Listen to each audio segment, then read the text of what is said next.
From the time you were young, you were handed a script. It was noble, uplifting, and reassuring. All people are created equal. That if you tried hard enough, if you followed the rules, the rewards would eventually arrive. The world, you were told, was a fair playing field waiting for you to prove yourself. But then life begins, and the script no longer matches the stage. You push just as hard as the colleague beside you, yet his career climbs while yours stagnates. You play fair while others bend the rules and walk away with the prize. Each time you attempt to reconcile the story with the evidence, the more hollow the story feels. And then a sharper thought emerges. Maybe the fault isn't in you. Maybe the fault is in the story itself. What if the wrong question is, what did I fail to do?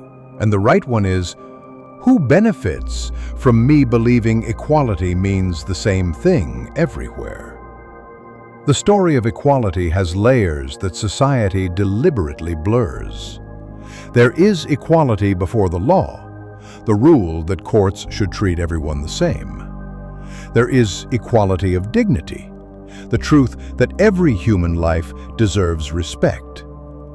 But then there is equality of ability and equality of outcome, concepts that have never been real, yet are sold as part of the same package.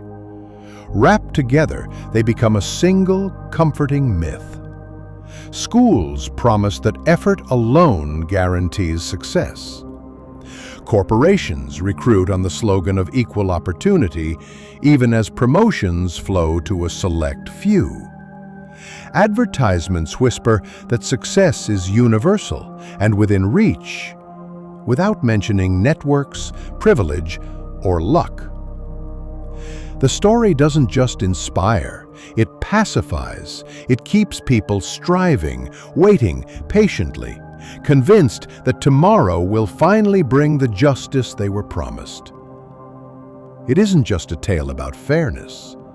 It's the fuel that keeps the engine of society humming. Because if you believe the game was tilted from the start, you might refuse to play. And that is exactly the danger. The myth of equality keeps you on the field. Here's the truth the system rarely admits. The world does not reward belief in fairness. It rewards leverage. It rewards position. It rewards those who find ways to multiply effort beyond their own hands. That is why the story of equality is not harmless. It's not just a comforting myth. It's a sedative. While you repeat the idea that everyone is the same, someone else is quietly stacking advantages that compound while you stand still. On paper, opportunities may look equal. In practice, they fracture almost instantly. Two children receive the same library card. One grows up in a house of curiosity, where books are discussed, ideas are valued, and mentors appear. The other grows up in noise and survival, where reading is a luxury, not a habit. The input looks identical, the output could not be more different. And beyond inputs, there is scale. Some work never multiplies, 12 hours a day in a hospital bed, on a construction site, behind a counter. The reward ends the moment the shift ends. But other work scales without limit. Code written once can power millions. Capital invested once can grow while you sleep. A single story told on the right platform can reshape the thinking of entire generations. This is the hidden math of inequality. The same effort, the same number of hours, can produce not just different but exponential outcomes. Step for step, effort for effort, the gap widens. Not because of laziness, not because of virtue, but because of leverage, position, and timing. Sociologists call it cumulative advantage. Economists call it preferential attachment. You know it as the snowball effect. Success attracts more success. The first break, the first connection, the first piece of luck tilts the slope. And once tilted, Every round of effort multiplies the gap further. One path becomes a gentle downhill. The other becomes an endless climb. This is why equality as a promise collapses under scrutiny. Equal beginnings do not create equal endings. They cannot, because the geometry of advantage ensures that every road climbs at a different angle. The world resists this truth because it feels harsh, dangerous, even cruel to admit that people are not the same. But until you see it clearly, you will mistake struggle for failure and myth for reality. Over 2,000 years ago, Aristotle stared straight at the problem we still wrestle with today. What does it mean to be equal? He drew a line between two worlds. The first he called nomos, the laws, rules, and customs we invent. Under nomos, we can decide that every citizen stands equal before the court. We can agree that every life deserves dignity. Here, equality is real and it matters.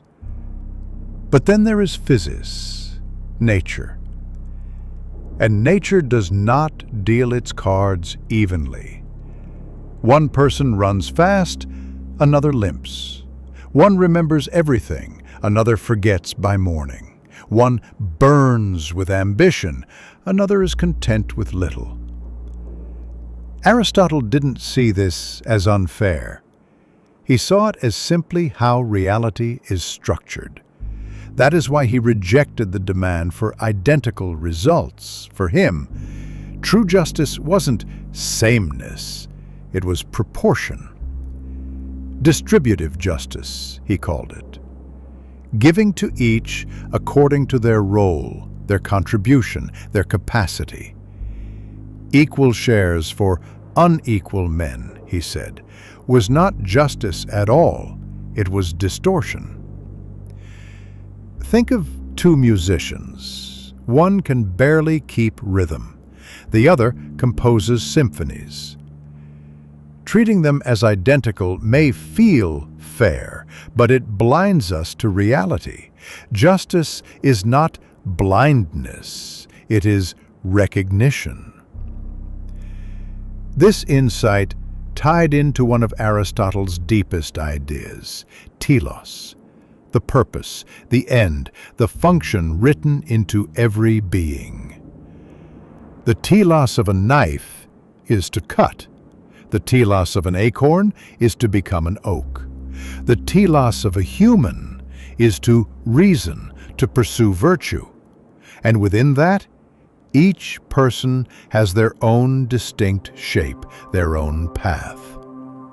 From this, Aristotle offered a vision of flourishing, eudaimonia. To flourish is not to be equal with another. To flourish is to live your own telos.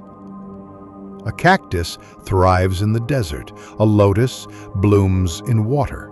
Demand that the cactus behave like the lotus, or the lotus endure the desert, and you destroy them both. Of course, Aristotle lived in a world of hierarchies we rightly reject today. His ideas have been misused to defend oppression. But beneath the context lies a truth we can't ignore. Humans are not carbon copies. Our differences are not defects, they are facts. Modern culture, however, prefers masks. The mask of sameness says everyone can be anyone, everyone has equal potential. It feels uplifting, but it quietly distorts. Psychologists call it equality bias, the instinct to assume we all start identical. Its cousin is the blank slate illusion, the belief that only society shapes us. The story is appealing. It makes success simple. Work hard, you rise. Fail, and you fall. The formula feels fair.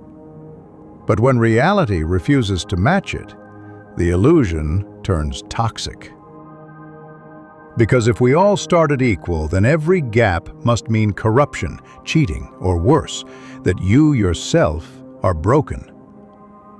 The tragedy is not that people are unequal. The tragedy is that so many spend their lives chasing someone else's telos instead of discovering their own. We live in an age that confuses sameness with justice. The moralization of sameness is one of the most dangerous illusions of our time. It teaches us that difference is injustice, that excellence must be exploitation, that superiority is an insult rather than an inspiration. Instead of asking, what is this person's telos? What can I learn from their gifts? We collapse into resentment. The exceptional are dismissed as privileged, the successful labeled corrupt, the gifted accused of unfairness. And when this mindset spreads, we rob ourselves of the very fuel that could help us grow. Social media supercharges the trap. Scroll through your feed and you'll see curated fragments screaming, "Anyone can do this. Everyone is crushing it. You should be too." But behind the curtain, you're only seeing survivorship bias, editing, and spotlight distortion. Yet the effect is the same. If they can, you must. And if you cannot, something is broken in you. The deeper you buy into sameness, the more painful difference feels. Every success of another stings like judgment. Every gap feels like an accusation. And when you are drowning in comparison, you become easy prey, seduced by slogans of fairness and justice that promise relief but deliver dependence.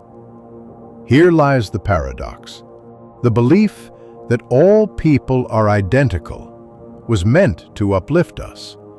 Instead, it shackles us.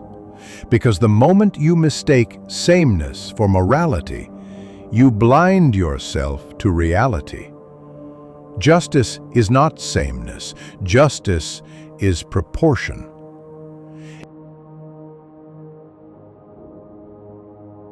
Aristotle showed us the path. Every being, he argued, has a telos, a purpose, a function, an end. To live well is not to copy your neighbor. It is to discover your telos and then cultivate arete, the virtues, the habits, the disciplines that allow you to fulfill it. This is where eudaimonia, flourishing, begins.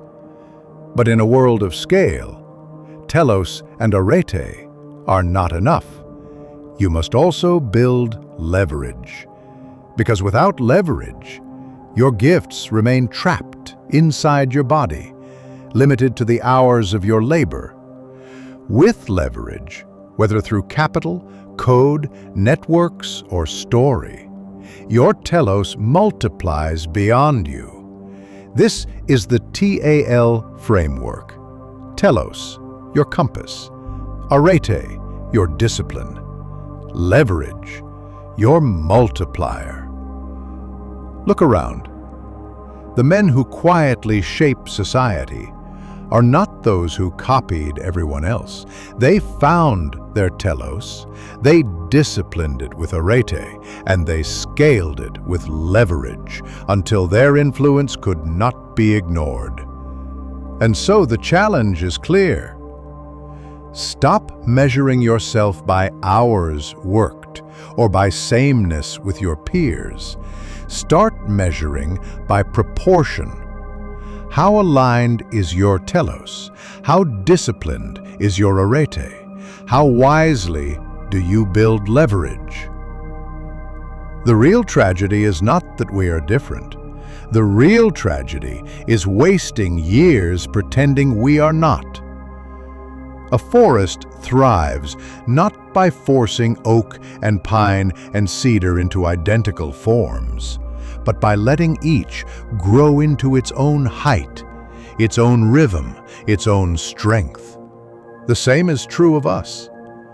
Flourishing does not come from sameness. It comes from proportion. Justice is not flattening everyone into one shape.